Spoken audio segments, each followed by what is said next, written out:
Hey guys, what's up? Tom here. As you can see, I'm super fucking tired. Had a long day recording, doing stuff. But I wanted to take the opportunity to do another question and answer video regardless. You can hear my voice is kind of cracking, but still we're gonna get it done either way. Because there's some interesting questions that I haven't answered in this format before. So here goes. First one. Do you have a practice regimen? No, I don't think I've ever had one. There was definitely a time in my life when I was a lot younger when I religiously practiced all day, every day, but I didn't have like a set regimen, as in that I would take 1 hour to do scales, 1 hour to do ear training, that sort of thing. You know, the sort of thing that Steve Vai proposes. There's a section on his website where he talks about having like a super fixed regimen for about 8 hours or something. Um, I wouldn't say that's a bad thing. I just never did that really. There's several layers to that. First of all, I never had the patience to do that, and also I'm really not a big believer in practice as such, because I think that practice in the guitar scene and in music education in general is often misunderstood because people practice to practice. What I mean by that is that practice in so many cases is non-musical. Practice involves playing scales to get a grasp on scales, playing arpeggios to get a grasp for arpeggios, and so on and so forth. So you're taking basically the musicality out of it. You're just focusing on a technical aspect or on, a certain set of notes that you want to, get underneath your fingers, so to speak. But that's not musical. That's not making music. And any type of good practice, in my opinion, should involve working on actual music, getting a feel for actual music. So practice as in sitting down for hours and hours, just running up and down a scale or doing like a picking exercise, something like that. That's something that I haven't done in a long, long time, like in many, many years. I'm not saying that it wouldn't do me good to, find the time sometime and just work out a couple of things on a guitar, like a couple of basic techniques that need some dusting off. Um, but what I do when I have time to play guitar, which is seldom enough these days, um, is that I always try to work on something musical, to work on actual music in different kind of ways.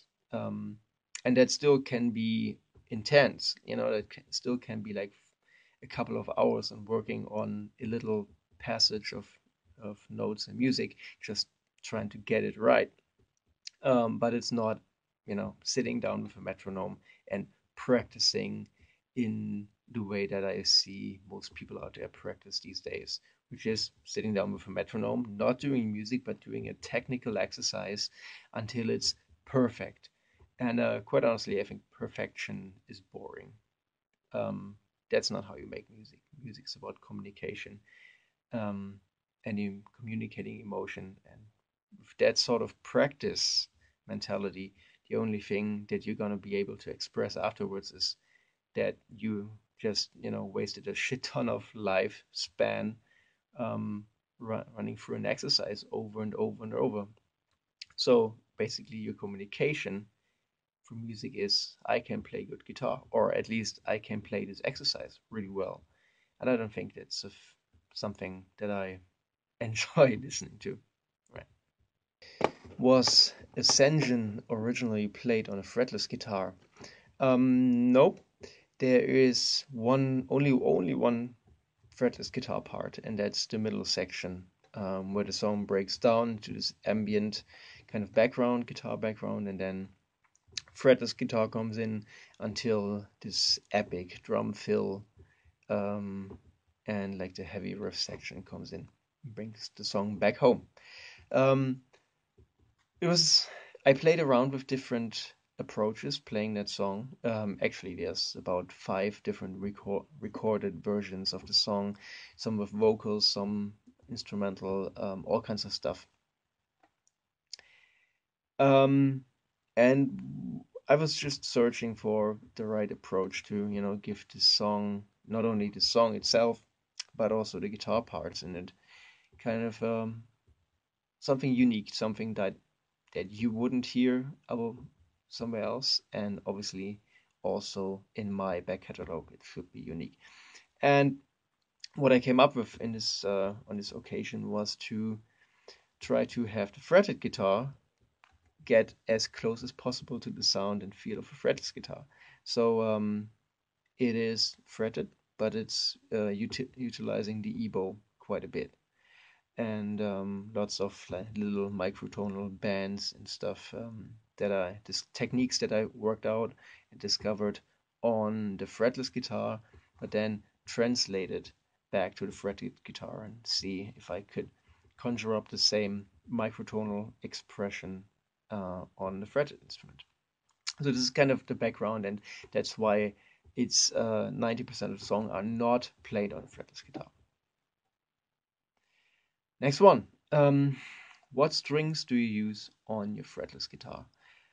Usually these days I'm playing tens, Elixir 10 to 52, I think, 7 string set. I used to do way heavier strings. I used to go up to 13s for a time, but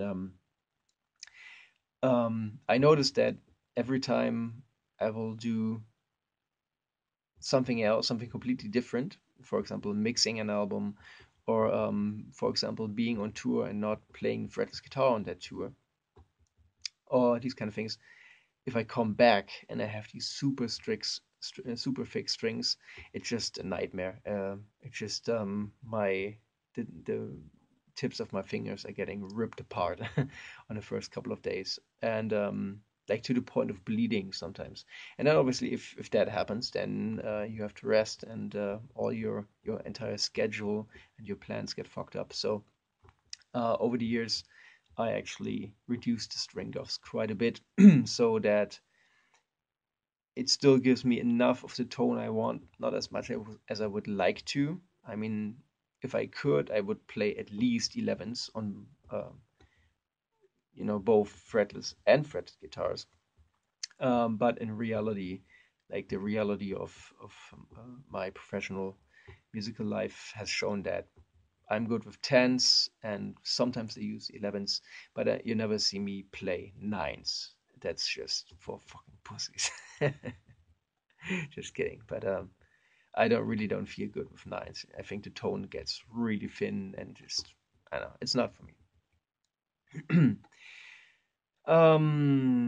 Armor LZYFI. I take no responsibility for the pronunciation. Um, he asked me, hey Tom, what effects pedals do you use? Um, if I can, I don't use any effects pedals. Um, Back in the day, like way back in the day, obviously I had my wah and I had my delay and I had my reverb and I had my Remy pedal and stuff like that. Um, but the older I get, the less pedal shit I want to worry about. I'm not one for tap dancing. I think I'm just too stupid to, you know, decently play my instrument and then do this whole tap dance thing. Um, and that's always stressing me out. Like when I play other people's material, when I go on tour, like the whole pedal thing and switching channels. It's That's really one of my least favorite parts about playing guitar for a living. And so I really don't use pedals anymore.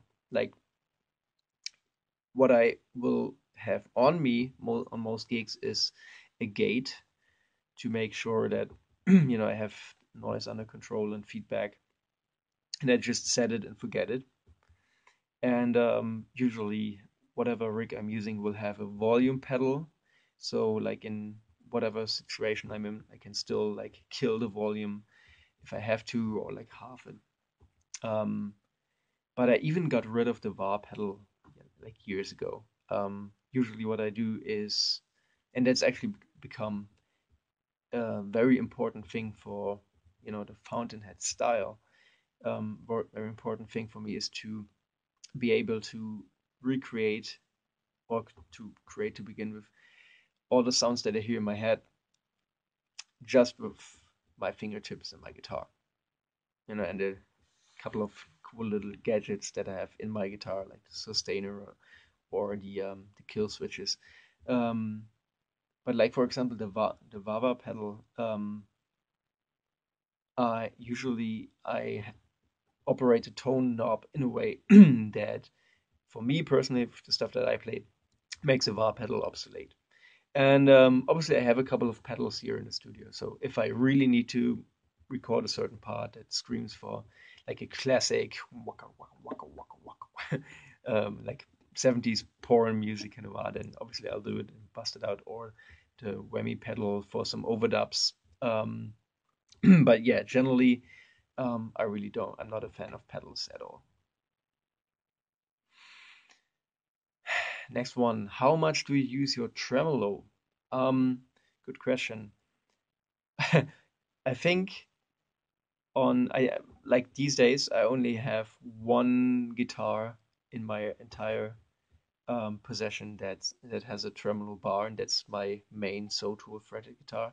So it has a Kala tremolo, um, and 99.999% of cases I have the tremolo fixed, so it basically acts like a fixed bridge. But I like to have the option of using a tremolo bar, and I think there's just one tune ever since I got that guitar where I actually used the tremolo bar, which I think would be something of the upcoming new The Fractured Dimension album that I did for Jimmy Pitts. And that's it. Like, I just don't need it. Like, all the microtonal, bendy stuff can cover on the fretless. Um, it's just, I know some people will get pissed at me for saying that, but I think like the tremolo bar is definitely a relic of the 80s. Um, you know, there's some people who do amazing stuff with that, Jeff Beck, but it's not for me. I just grew out of it the moment I like seriously got into playing fretless guitar. And speaking of Jimmy, somebody is asking here, is there going to be another Pitts Minneman Projekt album? I really don't know. I have no idea. I'd love to do another one, that's for sure. But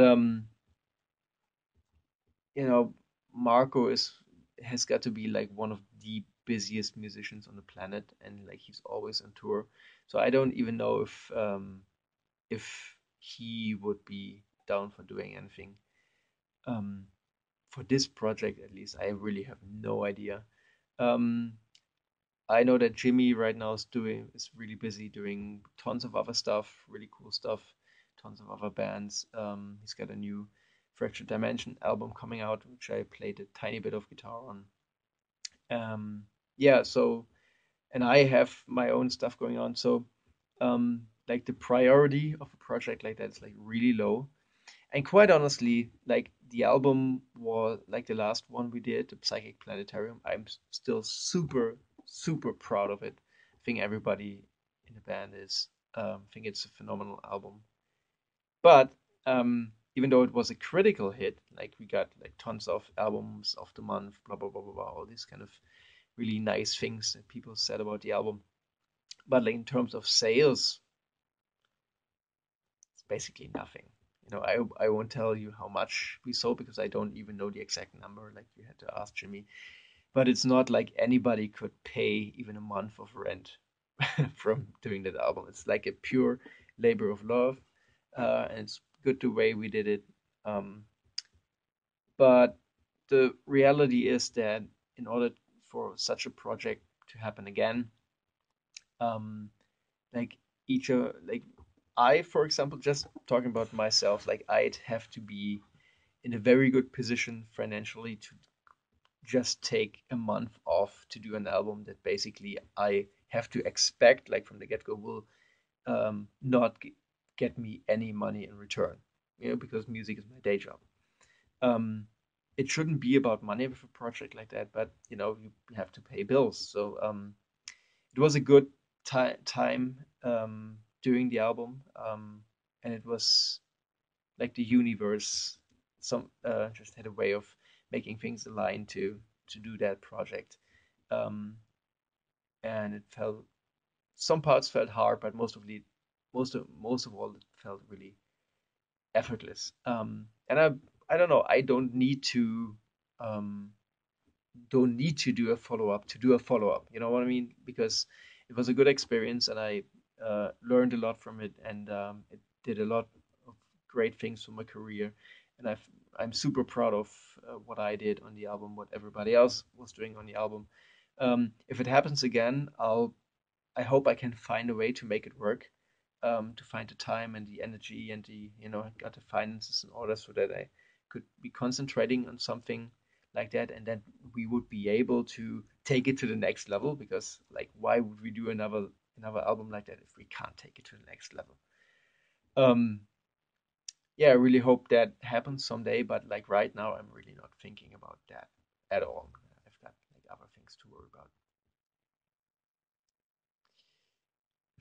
Final question: are you an elf? This is an actual question I got on my YouTube channel.